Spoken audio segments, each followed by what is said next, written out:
MotoUSA made the journey to the 2014 Quail Gathering with the crew from British Customs, a whirlwind ride up the California coastline from LA to Carmel on a handful of British Custom Triumphs.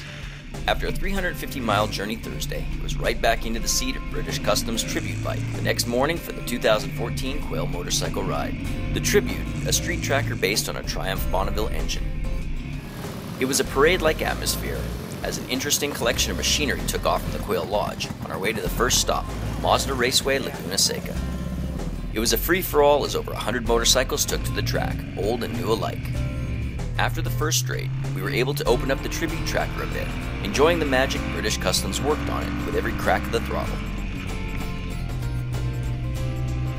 The ride continued through Salinas Valley, making a pit stop at Talbot Winery before returning to the Quail through Carmel Valley.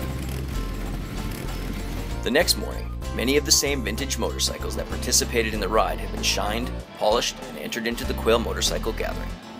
This year's Quail celebrated 100 years of speed trials at the Bonneville Salt Flats. And what better way to celebrate that centennial than by having the fastest motorcycles in the world attending, including Dennis Manning's Bub 7 Streamliner and current world record holder, the Ack Attack. With live music by the Insiders filling the air, we milled about the menagerie of collectible motorcycles, from the time-worn to the fresh-faced. One of the newest was Lightning Motorcycles' electric superbike, the LS218, a 200-plus horsepower production motorcycle that potentially might be the fastest production bike in the world. We caught up with Lightning CEO Richard Hatfield and talked about their latest project. It's a three-phase, oil-cooled, 82-pound motor that the way it's set up in the street bike is about 200 horsepower. Our friends at British Customs were also debuting a new motorcycle at the Quail, a Triumph flat tracker based on one ridden by former California speed champ, Sonny Nutter.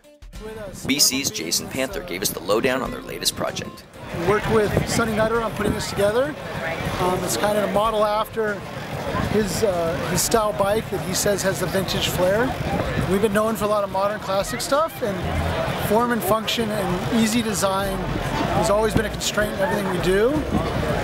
This is the first one we've actually cut the frame and done something a little outside of the box, but we think we figured out how to make it so that everybody can do this at home or at a local shop. We also had a chance to talk to Why We Ride producer Brian Carroll. After shooting the Quail Gathering for inclusion in his motorcycle documentary last year, Carroll got to be on the other side this year, establishing the Why We Ride Award.